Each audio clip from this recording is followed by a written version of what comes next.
এই কাজটা প্রথমে একটু কষ্ট হবে, এটা সত্য যে আপনি পরিষ্কার করতে গেলে যাই পরিষ্কার করেন না কেন একটু কষ্ট হবে, কিন্তু এই কষ্ট থেকে আপনি যে সুফলটা ভোগ করবেন সেটা তার থেকে অনেক অনেক বেশি। এই জায়গাটা আপনারা খেয়াল রাখবেন। এবং শিশুদেরকে আমরা আরও যেটা এখান থেকে আজকে দেওয়া হচ্ছে অলবেশন যেটা দিচ্ছি সেটা হলো ছাতা। এটাও কিন্তু আরেকটা জিনিস, ছাতা দিয়ে তাকে সুরক্ষা দেওয়া হচ্ছে, সেটা রোদ থেকে বৃষ্টি থেকে। এই সুরক্ষাটা যেন, আপনারা তো মায়েরা তো সব জায়গায় ছাতা হয়ে থাকে, তো এই যে ছাতা থাকছে আমি বলবো যে মাতৃত্বের যে ছায়া আছে সেই ছায়াটা সবচেয়ে বড় জিনিস। এই ছাতাটা আমরা প্রতিকে অর্থ দিচ্ছি তাদের বৃষ্টি থেকে সুরক্ষা দেবে, কিন্তু মা হিসেবে আপনাদের সুরক্ষা দেওয়ার জায়গা আছে।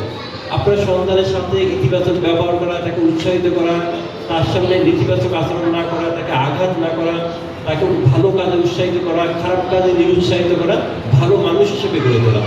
এই ক্ষেত্রে মায়েদের কোনো জুড়ি নেই, সারা পৃথিবীতে কোনো জায়গায় মায়েদের জুড়ি নেই, মায়েদের বিকল্প নেই। এই কাজটা মায়েরা করবে।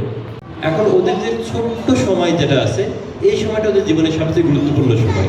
এই সময় যদি ওদের কোনো বড় রোগ হয় কিংবা মানসিক আঘাত পায়, এই ক্ষতটা সারা জীবন বয়ে বেড়াতে হয়। ওই শিশুর পক্ষে তখন একটা ভালো অবস্থানে যাওয়া, সুস্থ থাকা, নেতৃত্বের জায়গায় যাওয়া এবং গঠনমূলক ভূমিকা রাখা তার সামর্থ্যের সেক্ষেত্রে প্রশ্ন থেকে দেয়, সেই সামর্থ্যটায় গড়ে নাও উঠতে পারে।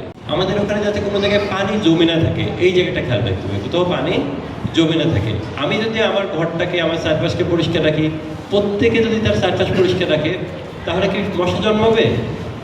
এখন আমার একটু অবহেলা শুধু আমার ক্ষতির কারণ না, অন্যের ক্ষতির কারণও হতে পারে। মশারিটা কিন্তু এখন আসলে একটা মানে উপযোগী একটা মানে কি বলা যায় আমাদের দ্রব্য, যেটা আমরা এখানে বিতরণ করা হবে আজকে। এই মশারিটা কিন্তু এখন খাটায় শুইতে হবে, কারণ এই ডেঙ্গু মশায় যদি একবার কামড় দেয় তাহলে কিন্তু আপনার এখানে ডেঙ্গু রোগ হয়ে গেলে পরবর্তীতে কিন্তু খুব জটিলতায় পড়তে হবে। এই জন্য আমাদের আগে থেকে সতর্ক হতে হবে। এই মশারি একটা তার ভূমিকা পালন করবে, সেটাকে আমরা প্রপার ইউজ করবো, এই একটা বিষয়। আর একটা বিষয় হচ্ছে যে আমাদের এই যে ছোট শিক্ষার্থী, তাদের কোনো অবস্থাতেই মশারির বাইরে রাখবেন না, বিশেষ করে রাত্রে কথা বলবো, দিনে হয়তো সম্ভব হবে না, রাত্রে মশারির ভিতরে রাখবেন।